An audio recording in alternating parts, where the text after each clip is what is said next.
Abusuafo ya mamu nyina akwa aba esa mamadwo aha eye Adom TV ye wazoye na nevim lady matana si de na che say ye ba be cancer because ye wo case usu wo case awarefo a mote aware ho munyina mo wo case because ene e big issue bi a megiri se wani beje ho pa se ne ye be kan wasem ene se ene nkofo bebre ya ye obibi ese engagement although lawyer for aka che say if you ne come here kan engagement bi asem because ye ni aware bia wo Ghana ha sa asemfua engagement no ewo mu nti aware ebe nwade ofie o asori dem o court dem o enkromofo dem o se moscow ni nyina eya awai kan na mum ensoso ye wom ene bia no tumi a etai aware n'echi no so eye different eye sonko enti we de ye ba be kan big issue obai se oni nikunu nete omokoye no omoware no ye no nwade ofie ma ne maame ne papa ne busuafo bedi wadanse efe ya ware no fie aware no ya de o kama obi abonim so ware power for pa tina ware ase oni be me no problem afi omo hono ma be ma na kwafa girl aya se o we de yi madam bi asem ko OPD wo so opebi adi pacho ma tra na de ache me na Friday nti aden so OPD oni so we de OPD ni kunu ko pebi aye ya atafisa nti we de obechi agire ai won koyo be ma no se wo koyo oba no wade a chese wa wa no ano no obai ka bia sunani asimoja be ma ne se da wonya moja mo no awoso kwa de be se adwa ya meyire ya mempena ya de wa boato pa bia che be ma be ma edwinu wa wo ne ho hwe enye yi a waje obai akoye oba no ho ade owie ya ho ade na nsiwa o wasan de oba na kwa aso dem e ma de friend na ye fro pope de e san ya na no register general lawyer fo kire mu se e wo se wo be san kra aso dem wo be san no e wo se sofo ni obi a ya gazette no asori dan no so ye baabi a ya je to mo license afeso wo se o ma 21 day notice na wo tweme ensa na ya je to mansa ni nyina be ma na ye wa oba fufuro no wa ye na ye fro pope atro no krata mu ama ye legal and valid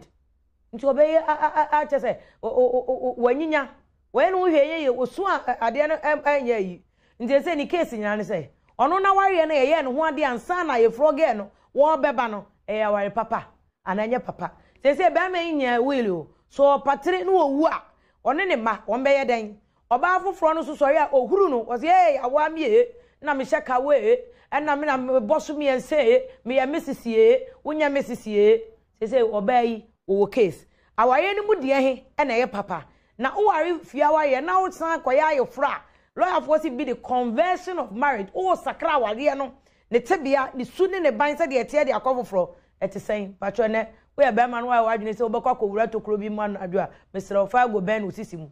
yesterday ne tie ensem a ye beka no mi wo case na so na wutie a ochena wo de bi ato koto de nwa saa ga no anwumre wa ye so okomia no wa ya anadwo ye bebon pa amakam obenyem no na anyem no asem ba na abetu piga metia no afrem se me pe lawyer na abehu de meka kire wo ye fra me vim lady afia pokua me ha ma nyina enya kwa se de ba asem ne be ko de dem won say yes obi ayi o case na asem nto wa na atenchen a wo so obi twema sebe kwase ebuo ya papa enti na lawyer for papa lawyer kukudam wa betena dwom ya na ebebusa our engagement no efia wawe no kremofo de no aifro no court de no register de no mu de na ye papa na we engagement na efia wawe ni wie na akoye na sorry dem a edane ya ware no ana conversion of marriage and no ebe kan wasem mama mfa na se na na techi bitters papa ya be yo ho duro ani kokko no be bi ehwe na afo wo say yes bra utisi agoprama so yes me mama mutiti bini mude mutumi e OPD obi ankasa ko musisi nka na na techi bitters ene ya kafo e de ama anwumre ya na na ye homra na afo busumi ya nka obi say ye Independence Day Ghana fa ho de da the Ghana month de oye bia di Ghana aduane bua Ghana shagana ntare da ho pekura ubu atopon kura bu ne Ghana atopom cause e Ghana man ya ba sesi ane aba beto aso me o case ana ani ene o case me ba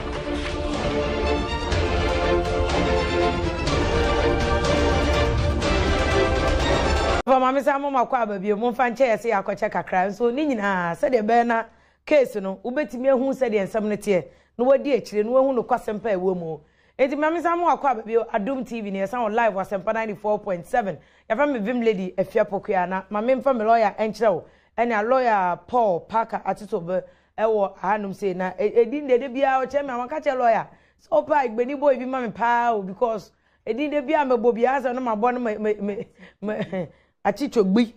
na je producer no so de egbe bra wo be steady o kro yan igbeni girl am afatiri bia mo steady inside onum enti me mu akwa baba me o case na so na ede your big issue aye kan o ye warefo a e wo so fa we say serious because they say Ghana de aba ne say ye koyo obi ho ade e ofie ye wi a ni akogina sorry dem ana registrar general ana bi assembly ni yesi akọ register ware no de na tie eno achi o register de enti na o register de enti na o de kwasha abam for what benefit na se eba ne se assembly ba manso bi ba de na be che se wo asomasi o ye yire ana o ye kunu bona fide spouse said ye be kan wo emre to obey case a o de ba no so ne be ma nete e na o ne be ma na ware efia ware na be ma na akofo oba afoforo aka ne ho onim se girlfriend we de ankoye OPD be ma na ye opika waka aje oba na so ware no aye no wedding account popi ahye ne kawa miensa oba afoforo no huru dada ne se oh onye Mrs me na me ye Mrs se oba ne yam hihye no se no ware be ma na sem to na se no onim se be ma no kroni we oni be ma no so ma ansa na oba afoforo ne bo hwan ya ware e na ya ware papa hwan na constitution no interstate succession law no se so na wanye wela wanye nsamanse a ye de law 111 interstate succession law no na be chewe japade na law no che se warefo ana se okunafo in this case one na be okunafo awaye ne mu dia he na mra beta eche we de no ana se efie de no we efie de na akogina sorry dem edane wawaye na ana emusa lawyer mamma akwaba pacho fache me say na efie da matwu wachi eyi kanya san kan na Friday nkam me say onka waye eyi kan all work no play dey o say ebe mo aye do no say dem penisa nti law obey o case only case ba ya pass abanisa say ono ni the first wife a obema no worry no na obema na ko worry obi foforo na wa ko convert sa marriage first let's take the two marriages first marriage was under customary in the customary the polygamy it allows for multiple marriage utimi ma ho kwan ma utimi worry more than one with my worry if you no ma kwan ma utimi worry ba ko mienu miensa enan na uboto meso bia de timi ma ho kwan and akomo research bia ba say mema no mo ay mienu miensa no ay omo tena se che and anu de kwado omo boa omo wood fast omo wu fast ya kra be bompa omo wu ntem yes inti first marriage no customary inti be ma no wo ho kwan so ko ware foforo a onto mrae because customary marriage allowed for that but allow our we be na de be ka ho customary unti this why you fear why you ka ho fear ware and no betimi a substitute with even 3-4 no problem yeah onto mrae but say odi ordinance ba mu pe ya e fro no esiri ordinance ba mu pe any other marriage will not legally exist. I see. I say assume no so lights it disappear right away. Inti now is unfortunately so no near worry the first. Near the second be kan ho. Na nke bi o hwe no se be quoted. Ba quoted near convert we no abe ordinance no. Ne dia no she's no more a legally married wife. Oh sir. First one, first wife onya yeri bi. No. If say no there's ordinance. Ordinance no allow for anything. There be lawyer. Yes aso I don't know. Money ye fair na because say say na obeja no ka wo se be ma no okoko ja na mamre kwan so se de okoye ne ho ade amamre kwan so no ansa na wakasa waye ni ho na pedodo wan koye ne ho ade de na chesa waye ne da ye adwuma afia court no ana emra no wo avenue a oba no betime secret redress that is breach of promise to marry. There be one ever file is a breach of promise to marry. Near I was say be ma no ware ne first customary actually no ono hwe kwan se nka e be ga convert ne dia into ordinance na be man san ko ware obi foforo be ka ho as ordinary customary na actually ko convert ono dia no the first one no petimi akokot to sue for breach of promise. Better no sue for breach of marriage papa no why no dia wo fie o if a proper marriage so constituted if that is it's better no was you for breach of promise to marry why no but once a ordinance abano this marriage cannot survive. The surviving wife is the ordinance, not the one married. And say equity is first in time. Oh yes. Ono no ba kane. Ono ba kane. Nti ede na be ma ne fa eche no ni sisi mudenti. Oko convert ya waye no from fia waye no ayefra. Ede no no oba na odi kan ba na onye eboni bia o. One ne ma ne nye eboni bia. Ede no momo mazim na wo ka no. The equity will rather aid near or ma ye ko ware no court. Equity will rather aid near ma ye ko ware because ono na wa ma ye regularizing the marriage. The below I can say me ntiase because if you are no so one of if you are a proper aware it is. It is obi koye we there no nche say if you are in your proper aware. If you are didn't na convert. Say be ma no ware no. Ina a convert ya. Be ma no ntumi ware biem.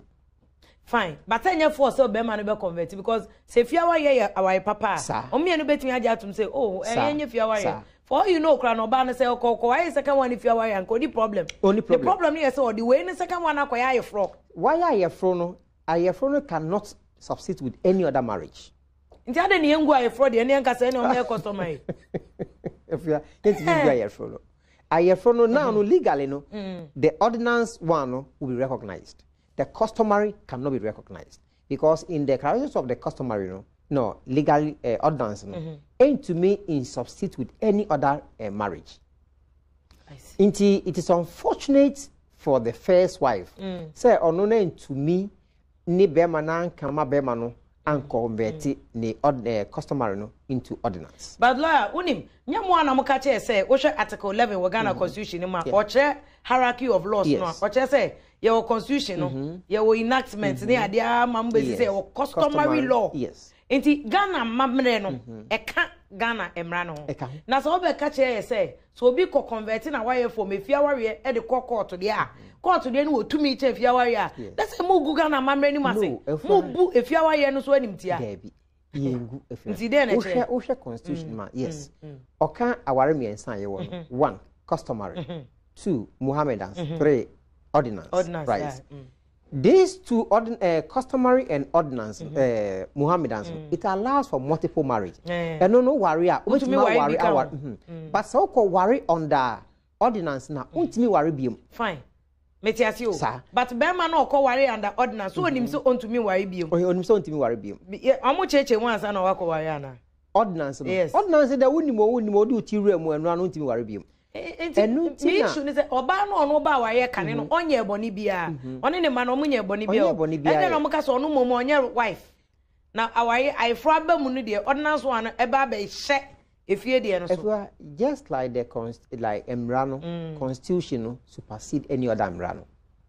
constitution supersede any other emrano maybe a be a constitution when it comes to the marriage ordinance marriage supersede any other marriage. I say mo hear this is not fair. Lawyer, mo yan say no, there's an avenue for you. If you are na so be catch say ordinance awaye no supersede if you are ya. Enu ti na mama obi aye white wedding no. Nti if you say ko worry first one. Ina one worry second one. So no say nkesi no. Yeah. Second one. One say convert first one. Only an convert second one na. Say ko no say no. Na say ne be man that's be man headache is cross to bear. Yeah, you certainly e be sisi obi but Rani say once I convert, once there's an existence of ordinance marriage, no other marriage can substitute. Into my take advantage near Busa. Nti dey na ma ordinance marriage near papa a chain. We know. Say Emma says so banu to me the ayi bi say ordinance marriage no come koye wa ifro no. O ma wie 21 day notice. Perfect. And I say bia or the bibi ba betimi ama invalid. In the case some marriage no here invalid. Nti right away no there's nothing like ordinance. Nti ye nka court our cry na still no ye wo customary but say yen to me improve say ordinance no is there's a defect bia and making valid no but you then e be chere say obi a converting away from customary to ordinance then e chere then what say signing if you are the signing as okay first no engagement no engagement before excuse me a waste of time and waste of resources engagement before marriage. Because engagement marriage it is a marriage on its own. No, engagement before the signing. Okay. Yeah, that's the ordinance, right? A year waste of resources. If say engagement nankasa customary no, a marriage on its own. No. Later we convert it, but ye be ye we anopa. Ewia na ko convert you have wasted resources and you absolutely waste of resources what's iska na say amamre ubekọ amamre ina abekọ emremu akomrem untumi nya ni mienu mienu ni timi nhihia obase nne nkofo ye inti ne omo ye ne say anopa ne aye engagement aye customary aye satisfied or ye wia no are converting no the same day if you want waste iska o say ne no ho so a wow me for one waste iska we basenka bia sese ne ye ho nso nti aye customary a year 2-3 years bi ye ko convert na conversion but mo ho hene mema no obi ye say year 2-3 ye ko convert e bedo no anyim guess be 3 nti fa hwemu a ohun say customary no aye a favor be man kakra if you are no if you are any favor be man na because to me why be kan oh yes and then me yakra emma kwan say man no so ye be why bi aka ho koye bra ye hwe koye bra de ye hwe but obi be team challenge law no awari bi aka ho na wan fie na wotina oh that's any mo na mo de law na ba yo and you do ha ne ahwe say you do ho customary law you potentially polygamous and you so you be say you polygamous and bands mo be ware mienu mienza yo and you so betumi nko ha dia no problem oh yeah betumi no problem Iti law na mbusa de na ma awari obetimi adane awari from de na law of focus ingredients amount to conversion then na obeye be dia dance say awari we wo dey free Muhammadan marriage e dey aba ordinance because incremofo dey bi so wo a omo ye incremofo dey omo yu anoma be register and wa ba be sign yes then any element wo say wo ye na omra wa ye na be ordinance okay if you are ordinance marriage no you just the signing ye was sorry we nyina sa we nyina fancy for nyina enwuhia what is important is the signing ti gown na ye hye ni na enfa eni nyina anfa ho if I say u car call a registrar general na mo ko sign we witness it it's marriage ordinance mo hear whatever you do na mo sign a ordinance the signing no pe and the money down yes the only way very important they say publication 21 days notice. So, into who are sorry na first Sunday near announce, second Sunday, third Sunday, or more comply with 21 days notice. No, o call we so I'll see a pasty will hold for 21 days. Into if say ya worry customary, if I say a convert, if I call registrar general or whatever, I call register marriage and say that way you be say you be worry. Into or more pasty, into the book 21 days. Si I say na sorry dem nso I was no so omoye publication for 21 days. Until after the 21 days no is due.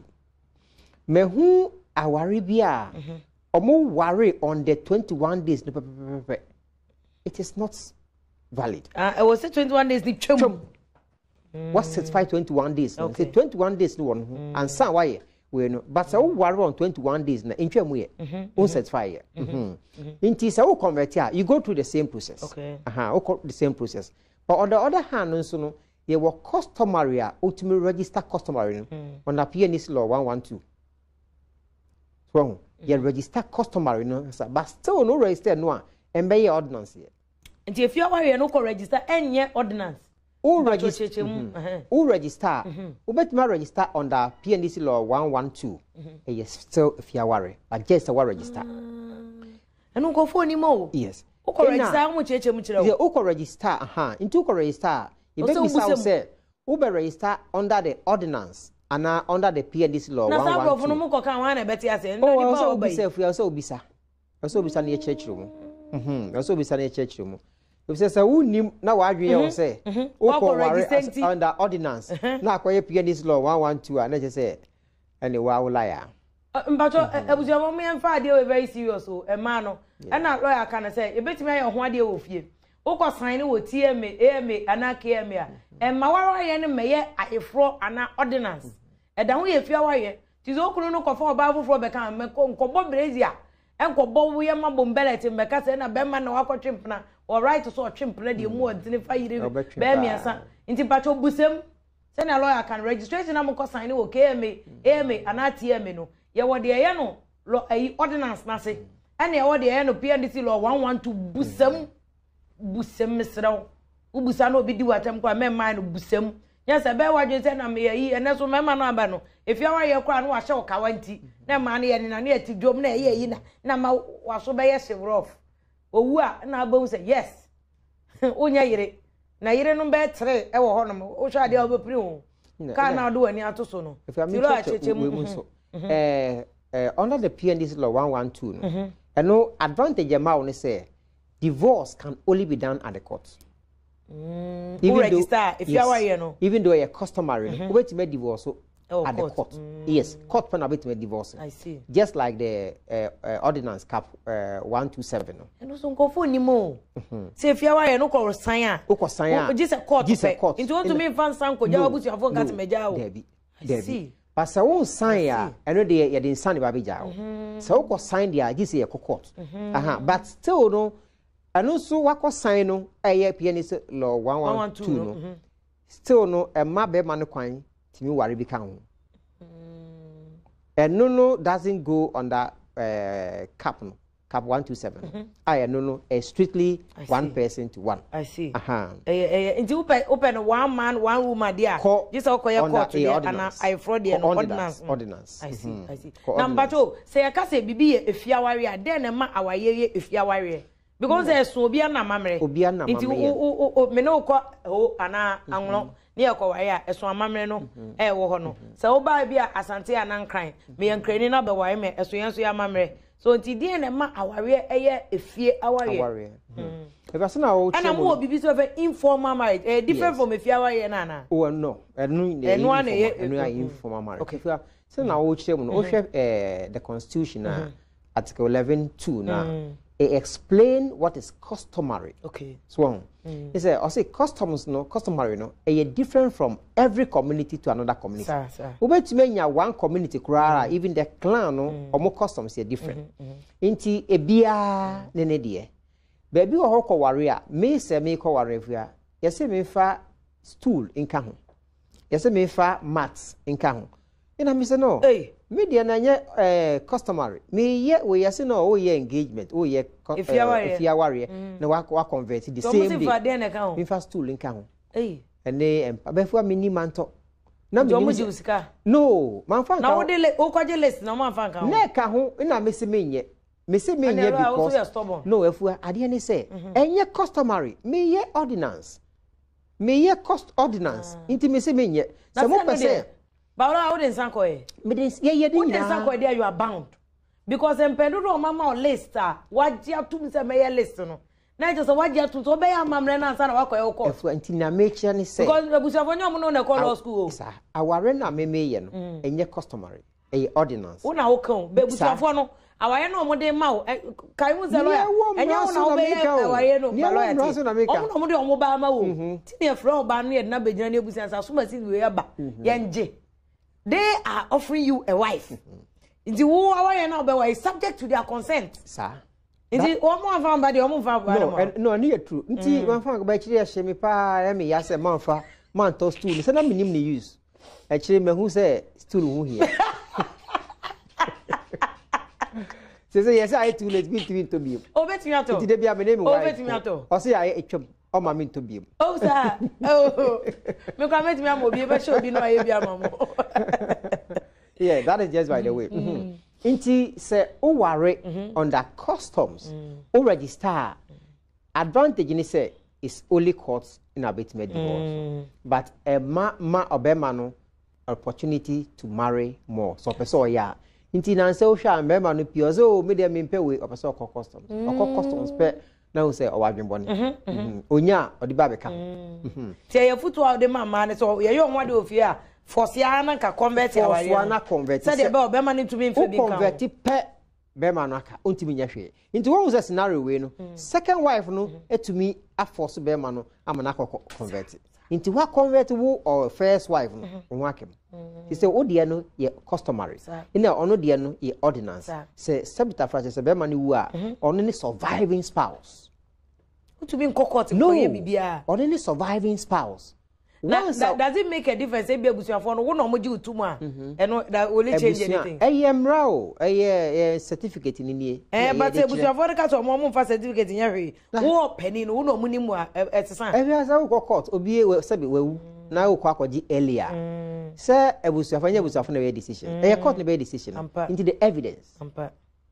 so yes into that is it but mo frane de say ye ware ni mame si an ware ni mame is a child into wo hwa PNC law 119 I say children surviving children into ye ware o mame o yan ware o mame o de you qualify but o mame no na so be I see but o busuafo e ma no me fa we very serious the lawyer ka no lawyer we dey e ma lawyer into no odwene nipa o say ye ho ade ofia yire be ma no a na register wa ware no na make sure say register na the PNC law 112 cause and obetimi wa bi aka ho me register wa ye no ordinance na dey aka be ma na say ni say gigraw na wunnim no anya ne sa wokotwe na say kura de o mo twemprampo o ma haida ma guess what town mo mu buato pan wia buato pan najo oba no apepa na no aya so ye was mi nidi yo na mi huna me ya na wo na ba mi na kuro isisi no de ko buato pan ba bi no na wo na ba mi wa owu a wunya he anti pacho de asema lawyer kan mu fa na serious pa pacho make sure say we register wa ye no under ordinance nti lo ayen call back to say bi e be ho ade na say be ma na ka say ni ha ana oba ni ha nsa abrochefo yi ana bi o Kumasi school o cho exams wa mani e mani ni nua bi ejina na na mu a valid efua say marriage by proxy o say wan yeah en shedan jimu because one o hwe even share ordinance na vows no ye wo be manankasa in our so kan vows even at the point there was a case there so pastor no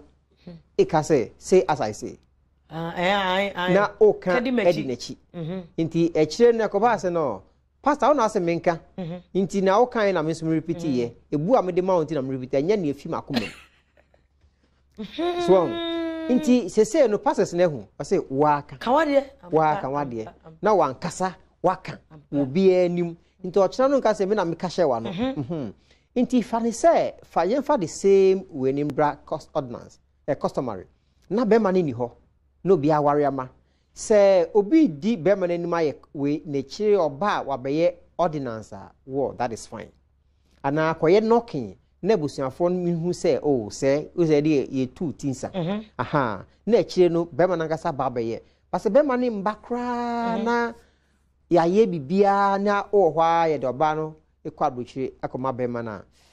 aya in sheden dimu papa I see sheden dimu a very serious obi say a law we there as a on say na onya adwen pa kra law no say be na on parliament for mbako akosisa no say ordinance my say asori dem ana register there no eno no wo tumi chefia wa ye no o say on onya adwen kra because say dia and on parliament for na mukosisa mra no yi a friend say sister Bako on the message or there about if you have enemy case and very educative topic papa and I there banyakopo nsham say mo the issues we say about because if you are here any you know a higher pa mama Rizzy enterprise the pastries now no sugar dem aduane bre pastries ni cake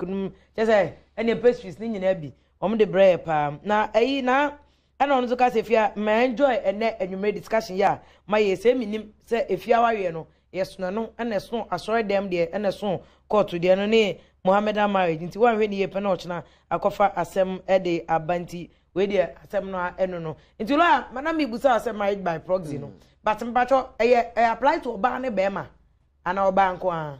apply to oba yes bi o ha na oba no abuchi na bema no Ghana na busuafo na ye bi o nsa we but sina make no ndimu yes because in same bi o ha o say ni wankasa obi wa no ka okay wanka obi ne kama o nti ochina no ba ko tumi be ka say look even we ni nyina akra me nka hwe okay yeah omo ye kra me ni ho okay man nti lo o case bi ana ye di kan e kan ho asem sa case ana o kan say na sakite clever sakite de na court ne kire ye be dia dance e be affect enembre mu de awaya ye no yeah justice Olenu as he then was but lawyer before I bet to ask my nka man for so go so ahwe Adom TV ewazoye mamika say your live so was 94.7 but obetimi afre wo aware ho question bia obegusa lawyer say wo de na ekoye ho ade ofie waje ka wa miensa boso enye ordinance maame beba no ko ware bi ka ho a onye ebone bia ye study opa wote ase yire no no koye ho ade ohun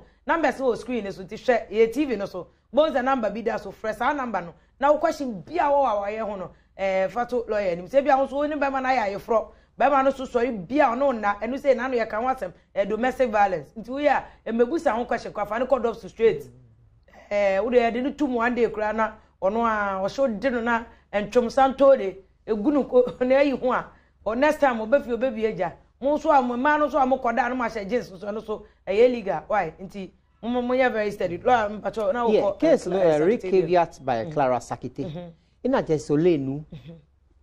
defining 4 circumstances ebema efiaware edimu nti anytime you be hu sanya mani pe hu say we ya ware okay ba kuntu be ka say enya ware first one ye normal one na ebusuan nyina apene obia no be ma na apene ebusuanfo apene ya de nsan akọ we waje ye wie second one no ye say be ma na share oba no nyim wa share ne nyim before and after no before okay mun ware ye nebusanfo nim na ye behu ane se ye ba ne nyim na ebisa se hwa na hye onyim be ma we na hye onyim na ebusanfo na kọ be ma nchen se me ba ne se wo na hye na waje atum na ode nsa abehu ebusan no wo de nsa ko hu ebusan no pe aya ware wo de nsa ko na wanka se wo be yi wanim kra no ya ware no nsa na wo de ko no wo de ko yi wanim ebi wa ebi ngrofo no kwasebu nsa wanyem na nsa nti ole no se wo de nsa kokko hu ebusanfo no se me na ma hye oba na nyim na oba na metena wo chempo not na ebusanfo nche ya ware nti eno customer no kan ho biem because memma no o manyem o magye ni se o mo nyem wo no o ma loke wo wa yo bon wa no wa bo trailer kan biem se wo nyem no na ebusanfo ne ba na ogitum na wo de nsa ko hu obia na ebusanfo say yes mo ba no me na menyem na ya ware ole new principles ya ware that is the second one third one is say ye be catch us say wa sho ba nyem no wa gi atum ina ekire no wa ma oba no abetena wo nche say wo de nsa ko you one fan nsa ko wa ware no I see that is it Bana betra ho. Na last one eh. Last one no, no came out case bi na de baye. Na no ye case bi na oba ne bema aware na omuntemu atete. Na oba ne ti baby be say 3 years. Bema no so ti baby 3 years. Ekire obi be hu obema ne say oba ne so be ware no. Nti principle no che say busuafo no ko obema ne nchen. So bi ba so be ware a. O se ye ko seek consent from back dada no say obi abaso be ware ro ye no openi ana openi pe na we ko ware pe asa